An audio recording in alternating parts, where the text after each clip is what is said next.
Alright, hello and welcome to the all-new Android development video tutorial series. I am your host, Matthias Reich, and I'm very excited to be part of this series.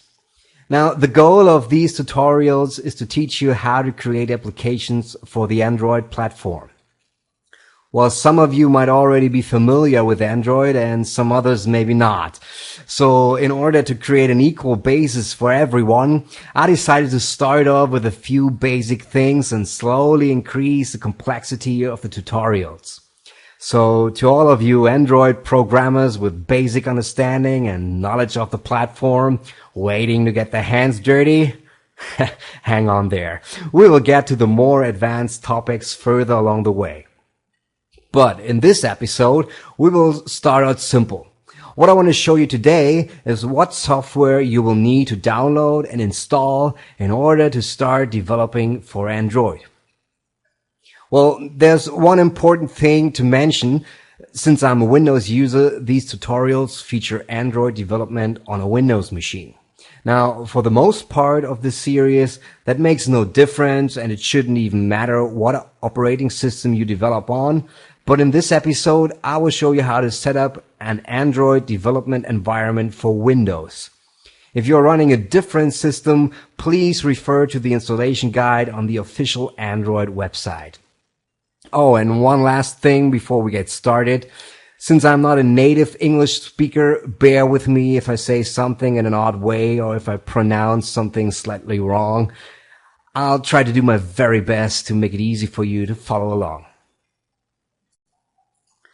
Alright, the first thing you want to do is download the actual Android SDK. To do that, go to the official Android developer website at developer.android.com and click on SDK. Here you can see the download links for the SDK for all available platforms. At the time of this recording, the latest version is Android 1.5 Release 2. I'll choose the Windows version and click on it. That will take you to another page where you should carefully read the license agreement.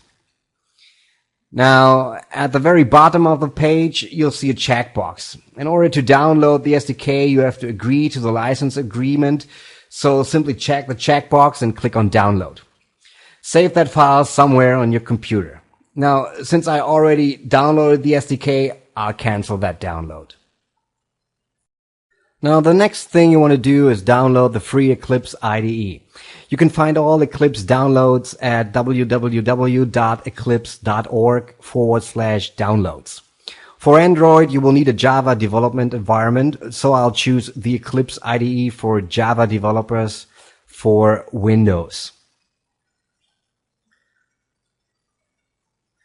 Next, simply click on the link at the top to download your copy of Eclipse. Again, since I already downloaded Eclipse, I'll cancel this download. Next, you need to make sure that you have the latest JDK version installed. So go to the java.sun.com/java.se/downloads and download the latest version. At the time of this recording, that is JDK 6 Update 14. Also, you need to make sure that you are actually downloading the JDK. Do not download the JRE, since that is only the Java runtime environment. Alright, so click on download and you will be taken to another page. There we have it, where you can actually choose your operating system from the drop-down list. So again, I'll choose Windows, and I also make sure that I check the checkbox. Well, so click Continue. And on that following page, simply click the link to download the setup file for the JDK. Now, again, since I already downloaded it, I'll cancel that download.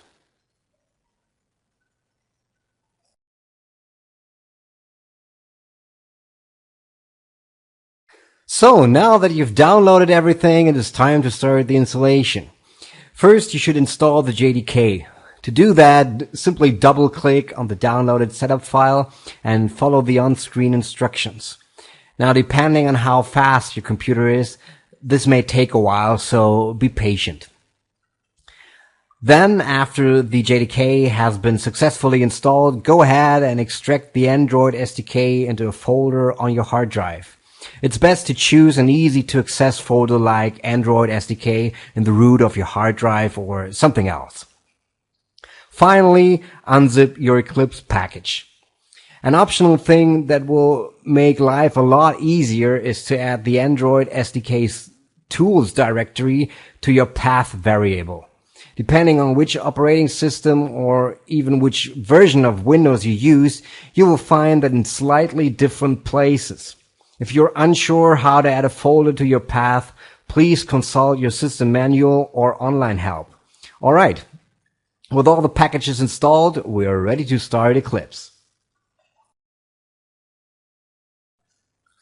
So here we are in Eclipse. Notice that the first time you start Eclipse, it will ask you for a workspace folder. Simply choose a folder and check the checkbox to make it the default folder so Eclipse won't bother you again. Also, after starting Eclipse for the first time, make sure you click on the rightmost icon to go to the workbench.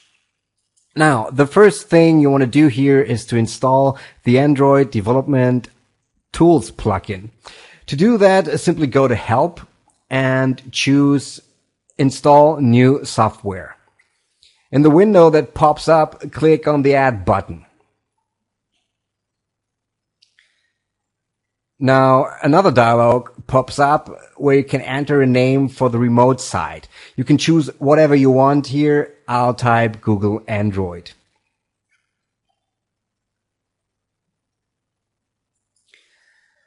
For the location, enter https://dl-ssl.google.com/android/eclipse.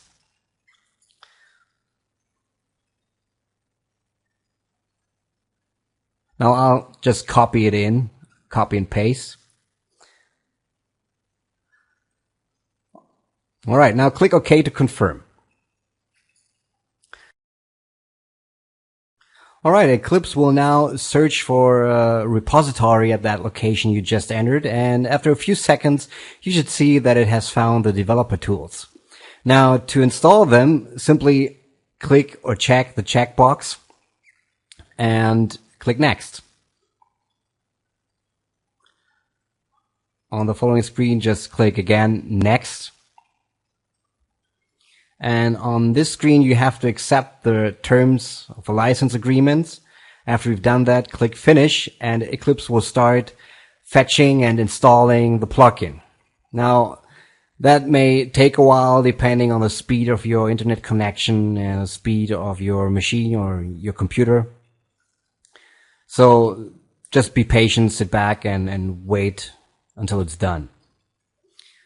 When it's done, Eclipse will ask you to restart itself, so simply click Yes and confirm that. Alright, back in Eclipse, there's only one thing left to do to complete the setup of our Android development environment. What you want to do is you want to go to Window and choose Preferences at the very bottom here. Then in the left pane, you want to select Android. And if you do, you can see that there's a message popping up stating that you haven't set up the location of the Android SDK yet.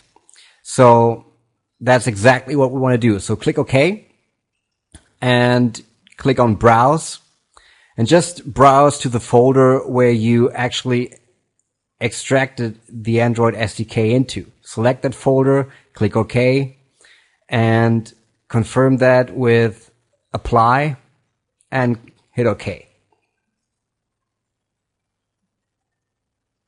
And now guess what?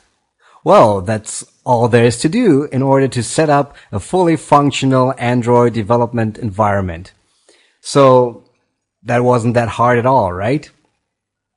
In the next episode, we will have a look at how to create a new Android project and how to run that project in the Android emulator.